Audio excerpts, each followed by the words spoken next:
सियासत की खबरों का रुख करते हैं। पूरे देश में जबरदस्त सर्दी पड़ रही है, लेकिन बंगाल में सियासी पारा हाई है। आज ममता बनर्जी पूरी ताकत के साथ खुद को हिंदुत्ववादी और बीजेपी को बांग्ला विरोधी साबित करने में जुटी है। आज ममता ने गंगा सागर सेतु का शिलान्यास किया। 1670 करोड़ की लागत से बनने वाले गंगा सागर ब्रिज से सागर द्वीप बंगाल के दूसरे हिस्सों से जुड़ जाएगा। क्योंकि माघ के महीने में लाखों लोग गंगा सागर में डुबकी लगाने जाते हैं, अब तक सागर द्वीप तक पहुंचने के लिए श्रद्धालुओं को बोट से जाना पड़ता है, इसलिए इस ब्रिज की मांग लंबे वक्त से हो रही थी। आज ममता ने दावा किया कि यह ब्रिज अगले 2-3 साल में बनकर तैयार हो जाएगा। इससे 1 करोड़ से ज्यादा हिंदुओं को सहूलियत होगी।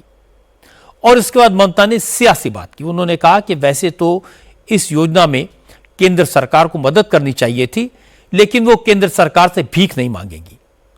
बंगाल की सरकार खुद ही पूरा पैसा देकर इस प्रोजेक्ट को पूरा करेगी। ममता ने कहा कि बीजेपी सिर्फ झूठ बोलती है, लोगों को आपस में लड़ाती है, लेकिन बंगाल में यह सब नहीं चलेगा। तृणमूल की सरकार ने क्या किया है, यह गंगा सागर को देखने से ही पता चलता है। जरा देखिए क्या बनाया है और आप लोगों ने क्या किया है। घेचू लोबोडोंका, घेचू का अंग्रेजी मतलब क्या है? यह एक बंगाली शब्द है। आपने बंगाल के लिए घेचू किया है, सिर्फ गचांग फू किया है। अंग्रेजी निकालिए इसका अगर पावर हो तो। लोबोडोंका अंग्रेजी क्या है उन्हें पूछिए। वह धर्म को मानते हैं, विधर्म जिस धर्म का ध भी नहीं है। मिथ्याचार, दुराचार, दुष्टाचार, अनाचार, अत्याचार, यही उनका काम है। इसी को लेकर वो अच्छे से रहें। किसी के साथ खराब कुछ हो तो ये हम नहीं चाहते। कारो खराब चाइना। और इसके बाद ममता बनर्जी एसआईआर के मुद्दे पर आई। ममता ने कहा कि बीजेपी को बांग्ला भाषा और संस्कृति से नफरत है। एसआईआर के नाम पर बीजेपी बंगाल के लोगों को बांग्लादेशी बता रही है। चुनाव आयोग के जरिए बंगाल के बुजुर्गों को लाइनों में खड़ा किया जा रहा है। 50 से ज्यादा लोगों की मौत हो चुकी है। लोगों को डिटेंशन सेंटर में डालने की कोशिश हो रही है, लेकिन वो ऐसा नहीं होने देंगी। ममता ने कहा कि बीजेपी को समझ लेना चाहिए, ये बंगाल रॉयल टाइगर का इलाका है, यहां सबकी साइज बराबर कर दी जाती है। ममता ने कल ही चुनाव आयोग को तीसरी चिट्ठी लिखी है। चिट्ठी में ममता ने लिखा कि एसआईआर की प्रक्रिया जल्दबाजी में बिना तैयारी के साथ की जा रही है। इससे लोगों को बहुत सी परेशानियों का सामना करना पड़ रहा है, इसलिए एसआईआर की प्रक्रिया फिलहाल बंद होनी चाहिए। आज ममता ने ऐलान किया कि कुछ भी हो जाए, सुप्रीम कोर्ट जाना पड़े तो सुप्रीम कोर्ट जाएंगी, लेकिन वो बंगाल में न कोई डिटेंशन कैंप बनने देंगी, न वक्फ प्रॉपर्टी पर किसी को कब्जा करने देंगी।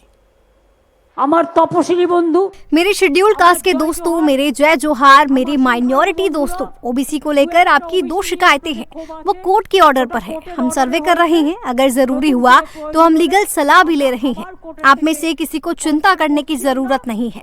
हम किसी को भी Waqf property, tribal property, schedule caste property पर कब्जा नहीं करने देंगे। कोई आपकी प्रॉपर्टी नहीं छीनेगा। No detention camps, mister Vaneesh Kumar, no detention camp in Bengal. और दुर्योधन दुशासन, तुम खून की आंखें दिखाओगे, हम तुम्हें बसंत के फूलों का खेल दिखाएंगे। पलाश फूलेर खेला देखाबो। गंगा सागर ब्रिज और एसआईआर दोनों मुद्दों पर विपक्ष के नेता शुवेंदु अधिकारी ने ममता को जवाब दिया। शुवेंदु अधिकारी ने कहा कि ममता चुनाव को देखकर हिंदू बन गई हैं, इसीलिए उन्हें गंगा सागर ब्रिज का ख्याल चुनाव से पहले आया। शुवेंदु अधिकारी ने कहा कि ममता लोगों को धोखा दे रही हैं। इस ब्रिज का काम कभी पूरा नहीं होगा, क्योंकि न तो जमीन का अधिग्रहण हुआ है, न डीपीआर बना है, न ब्रिज के लिए एनओसी ली गई है। इसलिए ममता ने जो शिलान्यास किया है वो सिर्फ चुनावी दिखावा है। No NOC, no land acquisition, no monetary sanction, no design, no RFP, no DPR, no tender. Tender नहीं हुआ तो वर्क ऑर्डर का इश्यू ही नहीं है। झूठा सरकार है और चुनाव आ रहा है। ये मकर संक्रांति का मेला है, कपिल मुनि आश्रम, यहाँ एक श्रद्धालु आएगा, 40-50 लाख श्रद्धालु आएगा, पूरा देश से आएगा, देश के बाहर नेपाल से भी आएगा। ये जो आज किया है इसका कोई कानूनी आधार नहीं है। ममता बनर्जी एसआईआर की प्रक्रिया रोकने की मांग कर रही हैं, लेकिन आज शुभेंदु अधिकारी ने चुनाव आयोग को चिट्ठी लिखकर एसआईआर का काम जल्दी से जल्दी पूरा करके वोटर लिस्ट का फाइनल ड्राफ्ट जारी करने की मांग की। शुभेंदु अधिकारी ने कहा कि घुसपैठियों के नाम वोटर लिस्ट से कट रहे हैं, इस कारण ममता घबराई हुई हैं। अगर ममता को लगता है कि गलत लोगों के नाम वोटर लिस्ट से काटे जा रहे हैं तो फाइनल वोटर लिस्ट आने के बाद सुप्रीम कोर्ट जा सकती हैं। सुप्रीम कोर्ट में तो जब बिहार का केस सुप्रीम कोर्ट में आया था तब उनकी सांसद महुआ मोइत्रो जी ने सुप्रीम कोर्ट में उन्होंने पार्टी हुआ। उसका बाद बिहार का सुनवाई का दौरान वेस्ट बंगाल गवर्नमेंट भी सो मोटो पार्टी हुआ। तो पार्टी है, केस पेंडिंग है। बिहार का वोटर लिस्ट पब्लिश हुआ, एक भी आदमी सुप्रीम कोर्ट में नहीं गया है। चुनाव हो गया है, सुपड़ा साफ हो गया है, इंडी का सरकार भी बन गया है, बंगाल में चल रहा है। अभी कुछ है तो उनको जाना चाहिए, नहीं तो 14 फरवरी का बाद कुछ जेन्युइन वोटर का नाम जो इंडियन है उसका नाम डिलीट हो जाएगा तो विद डॉक्यूमेंट चला जाएगा। ममता बनर्जी उनको लॉयर प्रोवाइड कर देगा, कोई दिक्कत नहीं। लेकिन ये जो कर रहा है भैनिश कुमार, देख लूंगा, वो इलेक्शन कमीशन का ऑब्जर्वर सीनियर आईएएस मुरुगन के ऊपर हमला, वो कौन कर रहा है? मैं सोशल मीडिया में डाल दिया, देख लेना। पुलिस को रहते हुए इलेक्शन कमीशन ऑफिस के ऊपर जो हमला हुआ, ये तो सीधा सीधा कॉन्स्टिट्यूशन के ऊपर हमला हो रहा है। न तो बीजेपी बांग्ला भाषा और संस्कृति से नफरत करती है और ना ही ममता बनर्जी हिंदुओं की दुश्मन है।